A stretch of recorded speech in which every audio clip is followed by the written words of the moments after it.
Something strange is happening with Fallout 3. Not loudly, not officially, but quietly, consistently, and in ways Bethesda has used before, right before revealing something big. Because if this were just nostalgia, the signals wouldn't keep stacking up. For years, Fallout 3 has been treated like a relic. Beloved, but untouched.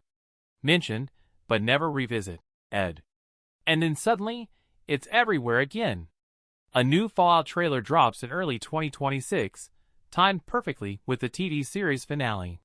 Officially, it's just a celebration of the franchise. But look closer, and Fallout 3 keeps taking center stage. Its dialogue system appears on screen. Its version of Washington, D.C. becomes the visual backdrop. Its tone dominates the trailer's most cinematic moments. And what's missing is just as important as what's shown. Fallout 4, the most recent mainline entry, is almost completely absent from those stylized callbacks. That's not how Bethesda usually markets its catalog. So why Fallout 3 specifically?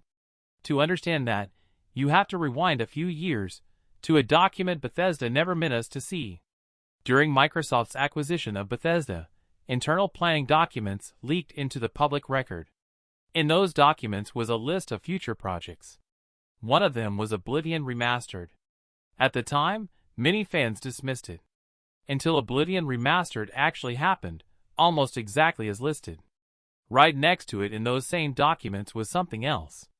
A Fallout 3 remaster. Not a rumor.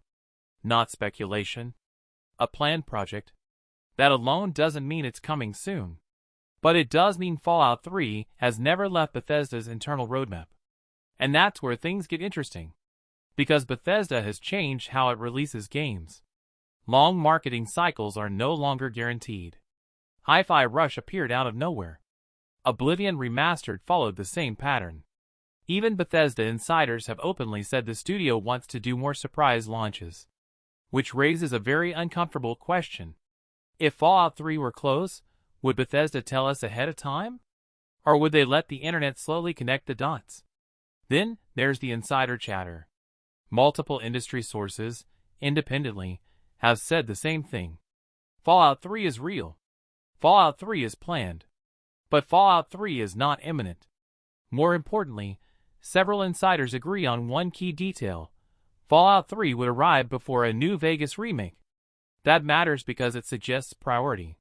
You don't modernize a game unless you believe it can anchor a moment. And right now, Fallout has a moment. The TV series pulled in millions of new fans. Fallout 5 is still far away.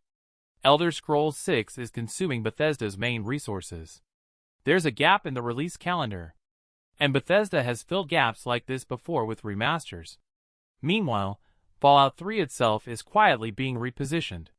On Xbox Series X and S, the game now runs smoother than it ever did. Higher resolution. Faster load times. Better performance. It's also readily available on Xbox Game Pass, meaning millions of players can jump into Fallout 3 right now with zero friction. That's not accidental. Studios don't invest in visibility for games they plan to abandon. They do it when they want to remind people why something mattered, before asking them to buy it again. And yet, Bethesda continues to deny everything. No announcement. No teaser. No confirmation. Which, oddly enough, makes this feel more believable. Because every time Bethesda has genuinely had nothing planned, the signals were quiet. This time, they're just subtle enough to dismiss, but too frequent to ignore. Even recent fan theories, like hidden Steam listings or mysterious countdowns, keep getting publicly shut down. Not mocked. Not ignored. Just calmly dismissed. As if Bethesda is saying, not that, but not nothing either. And that's the pattern. Position the game. Refresh the memory. Let speculation grow. Then reveal, when the moment is right. None of this means a Fallout 3 remake is being announced tomorrow. But it does mean Fallout 3 is no longer dormant. It's being referenced. It's being highlighted. It's being protected. And Bethesda does not do that unless there's a reason. So maybe the question isn't whether Fallout 3 is coming back. Maybe the real question is how long Bethesda plans to let us keep guessing. before the wasteland opens up again, rebuilt, modernized, and ready for a new generation.